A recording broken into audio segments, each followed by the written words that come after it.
বন্ধুরা, কিছু কিছু সিনেমা থাকে যেগুলো আপনাকে হাসায়, কিছু সিনেমা আপনাকে কাঁদায়, আর কিছু সিনেমা এমন হয় যা বহুদিন পর্যন্ত আপনার মনে গেঁথে থাকে। সাইয়ারা ঠিক এমনই একটি সিনেমা। হ্যালো বন্ধুরা, ওয়েলকাম টু মাই চ্যানেল রহস্যের গভীরে। মুভির গল্প শুরু করার আগে আপনাদের কাছে একটি রিকোয়েস্ট, প্লিজ ভিডিওটি লাইক এবং শেয়ার করে দিন, এবং আমাদের চ্যানেলে যারা নতুন আছেন তারা অবশ্যই চ্যানেলটি সাবস্ক্রাইব করে আমাদের পাশেই থাকুন। তো চলুন মূল গল্প শুরু করা যাক। সিনেমা শুরু হয় বানি বাত্রা নামের এক মেয়েকে দিয়ে, যে দাঁড়িয়ে আছে মুম্বাইয়ের কোর্টে।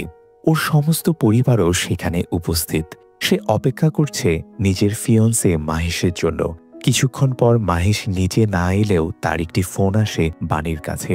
ফোনে মাহেশ জানায় তার শেষ মুহূর্তে প্রমোশন হয়েছে এবং তাকে লন্ডনে পাঠানো হচ্ছে।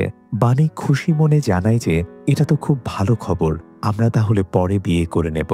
কিন্তু তারপরেই মাহেশ জানিয়ে দেয় যে সে আরেকজনকে ভালোবাসে, তাই সে এই বিয়ে করতে পারবে না। এটা শুনে বানির মন একেবারেই ভেঙে যায়।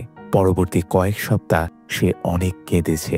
ধীরে ধীরে তার পরিবার তাকে আগের অবস্থায় ফেরানোর চেষ্টা করে, কিন্তু 6 মাস কেটে গেলেও বানি এখনও মাহেশকে ভুলতে পারেনি। এদিকে আমরা জানতে পারি যে বানির লেখালেখির প্রতি ভালোবাসা রয়েছে। কখনো সুন্দর কবিতা লেখে, আবার কখনো জীবনের ছোট ছোট মুহূর্তগুলো তুলে ধরে তার লেখায়। কিন্তু গত 6 মাস ধরে সে কিছুই লিখেনি। তাই সে একটা জার্নালিজমের চাকরির ইন্টারভিউ দিতে যায়। যদিও সে পুরোপুরি উপযুক্ত ছিল না, তবু অনেক কষ্টে সে চাকরিটা পেয়ে যায়। এই চাকরির মাধ্যমে বানির দেখা হয় কৃষ কাপুর নামের একজনের সঙ্গে। ঘটনাটা এমন যে বানি অফিসের বাইরে তার ডায়েরিটা ফেলে আসে। কৃষ সেটা খুঁজে পেয়ে তাকে ফেরত দেয় এবং নাম জেনে যায় বানি বাত্রা। অফিসে ঢোকার পরে দেখা যায় কৃষ একজন মিউজিশিয়ান এবং সে অফিসের এইচআরকে খুব খারাপভাবে মারধর করছে, কারণ এইচআর তার গাওয়া গানে খারাপ রিভিউ দিয়েছিল। এইচআর তার গায়কির কোনো প্রশংসা তো করেনি, বরং তার গ্রুপের অন্য মিউজিশিয়ানদের প্রশংসা করেছে। এতে করে কৃষ ভীষণ রেগে যায় এবং এইচআরের উপরও চড়াও হয়। বানি এই সব কিছু দেখছিল। তারপর কৃষ চলে যায় নিজের বন্ধুদের কাছে এবং তাদের সাথেও ঝগড়ায় জড়িয়ে পড়ে, কারণ তার মনে হয় ওর বন্ধুরাই টাকা দিয়ে এমন রিভিউ করিয়েছে যেখানে তার নামই নেই।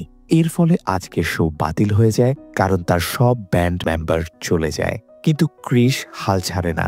তার একমাত্র বন্ধু কিভি তার পাশেই থাকে। কৃষ একা গিটার হাতে স্টেজে ওঠে এবং একটা চমৎকার গান গায়, যার মাধ্যমে বোঝা যায় যে সে একজন সত্যিকারের প্রতিভাবান গায়ক। তার দরকার ছিল শুধুমাত্র একটি সুযোগের। কিভি তাকে জানায় প্রিন্স নামের একজন বিখ্যাত র্যাপার একটি ক্লাসিক গান খুঁজছে তার পরবর্তী স্টেজ শো এর জন্য। তাই কৃষ যোগাযোগ করে প্রিন্সের ম্যানেজার ভিনিতের সঙ্গে। আলোচনা হয় টাকা, কপিরাইট এবং গান গাইবার কৃতিত্বের বিষয় নিয়ে। ভিনিত কৃষকে মাত্র 3 দিন সময় দেয়, কিন্তু কিভি বলে 3 দিনে গান তৈরি করা গেলেও লিরিক্স লেখা সম্ভব না। তখনই কৃষের চোখ পড়ে বানির দিকে। আসলে বানি সেদিন অফিসে এসেছিল প্রিন্সের ইন্টারভিউ নেওয়ার জন্য, কিন্তু প্রিন্স বড় তারকা হওয়ায় তাকে 2 মাস পরে আসতে বলা হয়। বানি ভেতরে ঢুকতেই পারছিল না, তখন কৃষ তার সাহায্য করে এবং ভেতরে ঢুকিয়ে দেয়। কিন্তু বানির সেই ডায়েরি কৃষের হাতে পড়ে যায়। ডায়েরির কয়েকটি ছেঁড়া পাতায় কিছু লাইন লেখা ছিল, যেন কিছু কবিতার মতো। সেই লাইনগুলো নিয়েই কৃষ একটি গান বানিয়ে গেয়ে ফেলে। যদিও এই ছেঁড়া পাতায় মাত্র 2-4টি লাইনই লেখা ছিল, তবু কৃষ যখন তা গেয়ে তোলে, প্রিন্স গানটি শুনে মুগ্ধ হয়ে যায়। সে জানায় এই গানটির একটি ফুল ভার্সন সে চায়। তখন কৃষ বানিকে বলে, তুমি এই গানটা পুরোটা লিখে দাও, আর গানটা রিলিজ হওয়ার আগে সে বানির প্রিন্সের ইন্টারভিউ নেওয়ার সুযোগ করে দেবে, যেটার জন্য বানিও রাজি হয়ে যায়। এরপর রাত থেকেই তারা এই গানের কাজ শুরু করে দেয়। বানি কৃষের স্টুডিওতে আসে এবং লিরিক্স লেখার চেষ্টা করতে থাকে, কিন্তু কিছুতেই লিখতে পারছিল না। তার ভেতরে একটি অস্বস্তি কাজ করছিল। কৃষ অপেক্ষা করছিল কখন সে লেখাটি শেষ করবে। বানি বলে, সব গান হুট করে লেখা যায় না, কিছু বিশেষ গান থাকে যেগুলো লিখতে সময় লাগে। যখন আমরা কোনো সুন্দর গান শুনি, তখন সেই গানের সঙ্গে আমাদের ব্যক্তিগত মুহূর্তগুলো মনে পড়ে। সেই গানগুলো আমাদের মন ছুঁয়ে যায়। কিন্তু এই গান লেখার এত প্রেশার যে আমি লিখতেই পারছি না। এই কথা শোনার পর কৃষ তাকে নিয়ে যায় একটি ছোট ক্রিকেট কোর্টে। সেখানে সে বুঝিয়ে বলে, ক্রিকেটেও চাপ থাকে। ধরো ইন্ডিয়া পাকিস্তান ম্যাচে শেষ বলে 5 রান দরকার, তখন যে ব্যাটসম্যান খেলছে তার উপর কত চাপ থাকে। তবু সে সেই চাপ সামলে ছক্কা মারে। ক্রিস এসব উদাহরণ দিয়ে বানিকে মোটিভেট করে। বানির মনেও তখন কিছু আইডিয়া আসতে শুরু করে। সে অবশেষে গানের লাইন লেখা শুরু করে, আর যতই সে লেখে ক্রিস সেগুলো সুরে বাঁধে। এইভাবেই ধীরে ধীরে গানটি প্রায় শেষ পর্যায়ে পৌঁছে যায়। তখনই দেখা যায় ক্রিসের বাবা একজন ভয়ানক মদতি। প্রায় লোকজনের সঙ্গে সে মারামারি করে, আর পুলিশ তাদের বাড়িতে চলে আসে। জানা যায় ক্রিসের মা আর বেঁচে নেই, আর তার বাবা আলাদা থাকেন। তাদের সম্পর্ক ভালো না, তবু ক্রিস বাবাকে ভালোবাসে, আর এইসব ব্যাপার বানির চোখেও পড়ে। তাই বানি ক্রিসকে নিয়ে বাবাকে একটা রিহ্যাব সেন্টারে নিয়ে যায়। ওই রিহ্যাব সেন্টারের খরচ প্রায় 9 লক্ষ টাকা। কিন্তু ক্রিসের কাছে এত টাকা ছিল না। তাই সে প্রিন্সের ম্যানেজার ভিনিতের সঙ্গে দেখা করে বলে, আমার কোনো কপিরাইট বা নাম চাই না, শুধু অ্যাডভান্সে 9 লাখ টাকা দাও। ভিনিত এতে রাজি হয়ে যায়। এরপর তারা ক্রিসের বাবাকে রিহাবে ভর্তি করায়। এরপর হয় প্রিন্সের স্টেজ শো, কিন্তু সেই গানে কোনো জায়গায় ক্রিসের নাম নেই, না আছে কোনো কপিরাইট। তবু ক্রিস সেখানে উপস্থিত হয়। অনুষ্ঠান স্থলে অনেক ভিড় ছিল, আর সবাই গানটি খুব পছন্দ করে। সেখানে বানিও আসে, কারণ সে জানত ক্রিস অবশ্যই আসবে। শো এর মাঝে তারা একে অপরকে খুঁজে পায় এবং জড়িয়ে ধরে, কারণ শুধু তারাই জানে এই গানটার জন্য তারা কত পরিশ্রম করেছে। এরপর থেকে তারা একসঙ্গে জীবন উপভোগ করতে থাকে এবং ধীরে ধীরে একে অপরকে ভালোবেসে ফেলে। কয়েকটা সুন্দর দিন কাটানোর পর ক্রিস একদিন বানিকে নিজের পুরনো বন্ধুদের কথা বলে, যাদের সঙ্গে তার ঝগড়া হয়েছিল কয়েক মাস আগেই। ক্রিস জানায় সে কেবল একজন গায়ক। তার লিরিক্স লেখার জন্য বানি আছে ঠিকই, কিন্তু তার মিউজিক প্লে করার মতো কোনো ক্রু মেম্বার নেই। তখন বানি তাকে মোটিভেট করে। সে বলে, তোমার বন্ধুদের দরকার, ওদের ছাড়া তুমি নিজের জন্য কিছুই করতে পারবে না। এই কারণে ক্রিস তৎক্ষণাৎ নিজের সব পুরনো ব্যান্ড মেম্বারদের কাছে গিয়ে তাদের কাছে ক্ষমা চায়। সে বলে, এবার আমরা এমন কিছু করব যা অনেক বড় হবে, কারণ আমাদের কাছে এমন কিছু আছে যার মাধ্যমে আমরা অনেক ভালো গান তৈরি করতে পারবো। এরপর থেকে বানি ব্যান্ডের সঙ্গে কাজ শুরু করে এবং সে দারুণ সব লিরিক্স লেখা শুরু করে দেয়। এখন তারা মিলে গান তৈরি করতেও শুরু করে দেয়। এই নতুন গানের জন্য ক্রিস ও তার টিম খুব পরিশ্রম করে। অবশেষে গানটি যখন রেকর্ড করে ইউটিউবে আপলোড করা হয়, তখন সেটি প্রথম দিনেই ভাইরাল হয়ে যায় এবং এই সাফল্যের পুরো কৃতিত্ব যায় বানির ঝুলিতে। কারণ গান তো আগেও বানাচ্ছিল তারা, কিন্তু ভাইরাল হতো না। তাদের ভালো লিরিক্স রাইটার ছিল না। এখন বানির লেখা গান ভাইরাল হওয়ায় তারা সবাই আনন্দে উৎপেল হয়ে পড়ে। বানি আর ক্রিস তখন একে অপরের আরো কাছাকাছি চলে আসে, আবেগে একেবারে সংযুক্ত হয়ে পড়ে। একদিন যখন ক্রিস বানিকে তার বাড়ি পৌঁছে দিতে আসে, তখন বানির পরিবার তাদের একসঙ্গে দেখে ফেলে।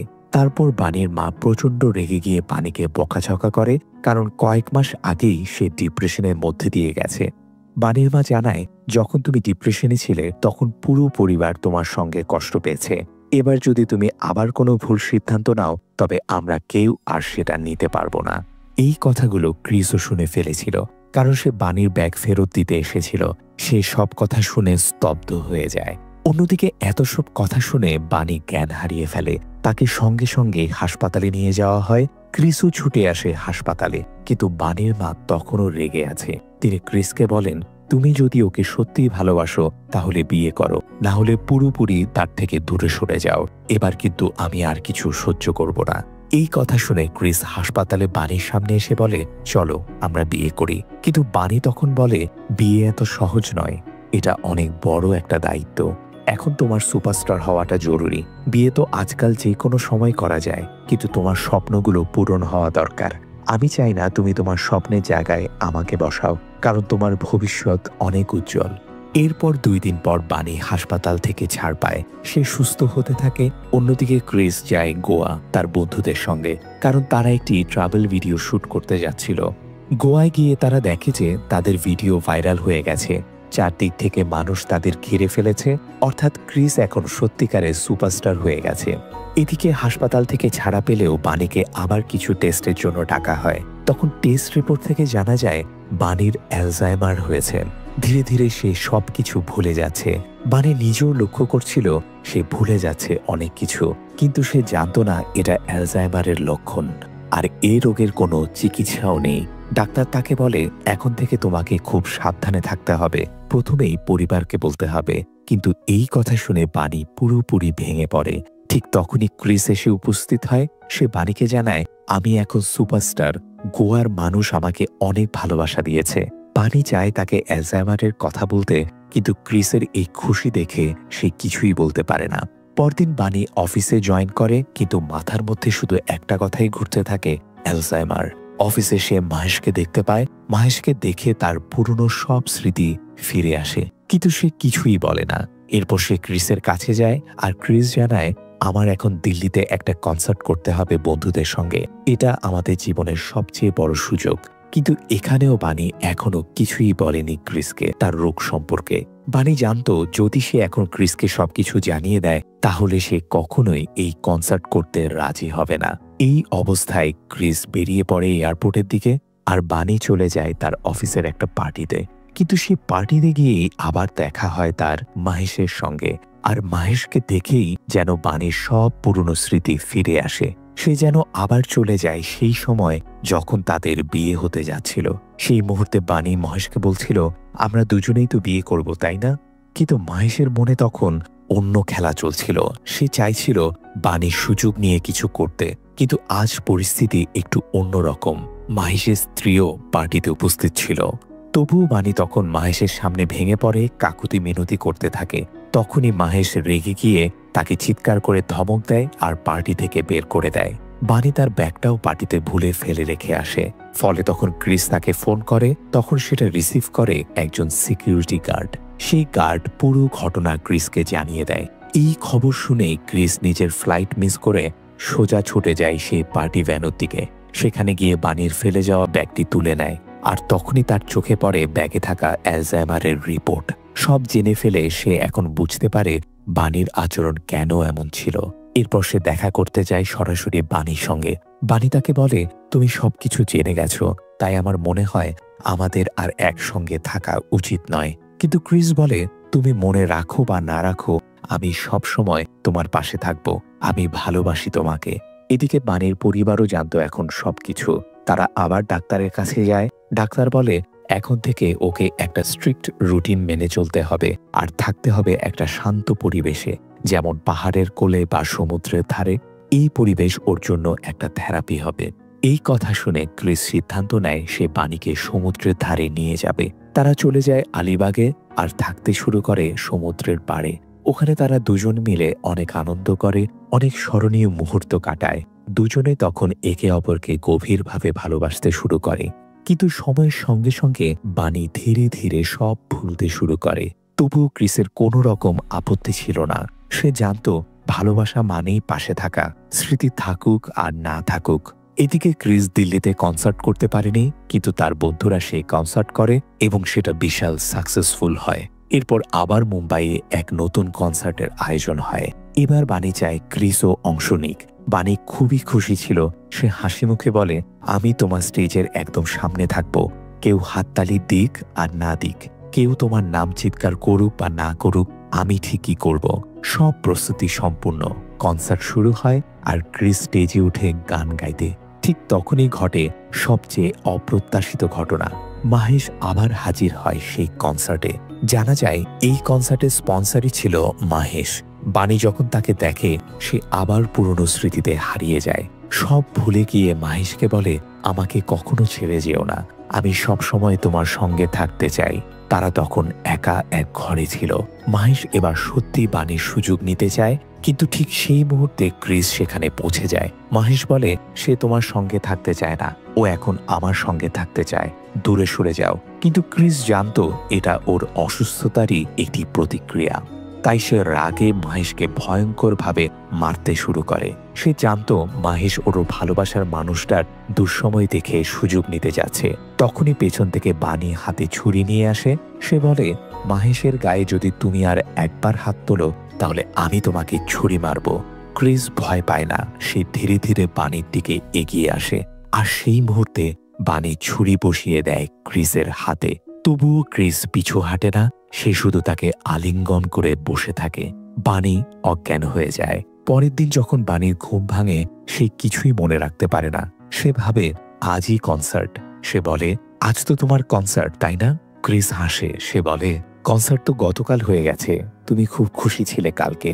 তারপর সে বলে, একটা ছেলে তার গার্লফ্রেন্ডের সঙ্গে রাগ করে বসে আছে, এমন একটা গান দাও যাতে সে আবার ফিরে আসে। বানি তখন একটা গান লিখে দেয় আর বলে, যে কেউ যদি রাগ করে থাকে এই গানটা শুনলে সে দৌড়ে চলে আসবে তোমার কাছে। কিন্তু গতকালের ঘটে যাওয়া ঘটনাগুলোর জন্য ক্রিসের ক্রু মেম্বারদের অনেক কিছু শুনতে হয়েছিল। তাই সে তাদের কাছে ক্ষমা চাইতে যায় এবং বলে যে বিনীত স্যারকেও সরাসরি গিয়ে ক্ষমা চাইবে যাতে উনি কনসার্ট করার অনুমতি দেন। কিন্তু তখন ক্রু মেম্বাররা বলে, এই কনসার্ট আমরা সবাই মিলে করব, না হলে কেউ করব না।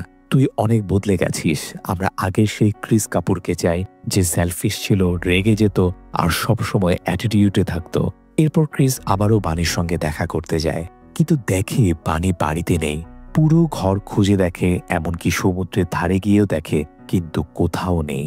এতে সে খুব টেনশনে পড়ে যায়। এই খবর সে বানির পরিবারকেও জানায়। তারা পুলিশের কাছেও অভিযোগ করে। 2-4 দিন কেটে যায়, কিন্তু বানির কোনো খোঁজ পেলে না।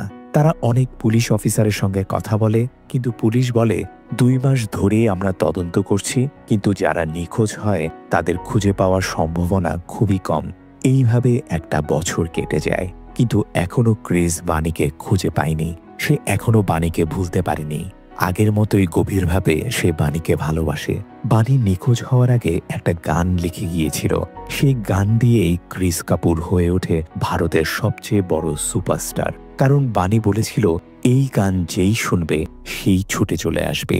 সেই বিশ্বাসে ক্রিস বারবার সেই গান গাইত, এই ভেবে যে একদিন বানি ফিরে আসবে। এমন সময় তারা লন্ডনে একটা কনসার্ট করার সুযোগ পায়। তাদের টিম এখন সফল, জনপ্রিয়। সেখানে কেভি ক্রিসের গানে বানানোর রিলস দেখতে থাকে। এক ভিডিওতে সে দেখতে পায় বানির চোখ। ক্রিস সব ফেলে ছুটে যায় মানালি, সেই জায়গায় যেখানে ভিডিওটি তোলা হয়েছিল। সেখানে সে জানতে পারে বানি এক মহিলা হোস্টেলে থাকত। সেখানকার কর্মীরা বলে সে সারাদিন শুধু আপনার কথাই বলতো। বানির রুমে ছিল ক্রিসের ছবি, পোস্টার, নিউজ পেপার কাটিং, সবই। বানি একটি চিঠি লিখে রেখে গিয়েছিল, ক্রিস তুমি এই চিঠিটা কোনোদিনই যেন না পাও, কারণ তুমি যদি এখন এটা পড়ছো তার মানে তুমি সব ফেলে আমার পেছনে এসেছো, যা আমি চাইনি। এখান থেকেই জানা যায় বানি সেই কনসার্টের দিনের ভিডিও দেখে বুঝে গিয়েছিল সে কি ভুল করেছিল, কিভাবে সে ক্রিসকে কষ্ট দিয়েছিল। তাই সে সবাইকে ছেড়ে দূরে চলে গিয়েছিল। অবশেষে ক্রিস আবার খুঁজে পায় বানিকে, কিন্তু বানি কিছুই মনে করতে পারছিল না। সে জিজ্ঞাসা করে, আপনি কে? ক্রিস বলে, আমি একজন গায়ক, কিন্তু অনেকদিন ধরে কোনো গান বানাতে পারছি না, আমার কাছে শব্দই নেই। বানি বলে, আমিও অনেকদিন ধরে লিখতে চাইছি, কিন্তু কিছু লিখে উঠতে পারছি না। তখন ক্রিস বলে, আমি বুঝি, একা ঘরে বসে গান লেখা যায় না। যে গান হৃদয় ছুঁয়ে যায় তা বিশেষ মুহূর্তে লেখা হয়, এভাবে না। এরপর ক্রিস বানিকে নিয়ে যায় আবার সেই পুরনো দিনের মতো তার সামনে ক্রিকেট খেলতে শুরু করে, যাতে তার স্মৃতি ফিরে আসে। বানি কিছুই মনে করতে পারছিল না। ক্রিস বারবার চেষ্টা করতে থাকে। শেষে এক সময়ে বানি বলে ওঠে, ক্রিস কাপুর। তার সব মনে পড়ে যায়। বানি বলে, I love you Kris Kapoor. এরপর তারা একসাথে কনসার্টে যায়। বানি ও ক্রিস বিয়ে করে ফেলে। এখন বানির ডায়েরিতে লেখা থাকে তাদের দুজনের সুন্দর স্মৃতি। আর এভাবেই এই সুন্দর লাভ স্টোরিটি শেষ হয়। তো বন্ধুরা, এই ছিল সাইয়ারা মুভির গল্প। আশা করি আপনাদের এই রোমান্টিক গল্পটি ভালো লেগেছে। যদি আমার ভিডিও এক্সপ্লেনেশন আপনাদের ভালো লেগে থাকে তাহলে ভিডিওটি লাইক এবং শেয়ার করে দিন এবং আমাদের চ্যানেলটি সাবস্ক্রাইব করে আমাদের পাশেই থাকুন, কারণ আমরাই একমাত্র এই ধরনের ইন্টারেস্টিং ভিডিও নিয়ে আসি। ধন্যবাদ।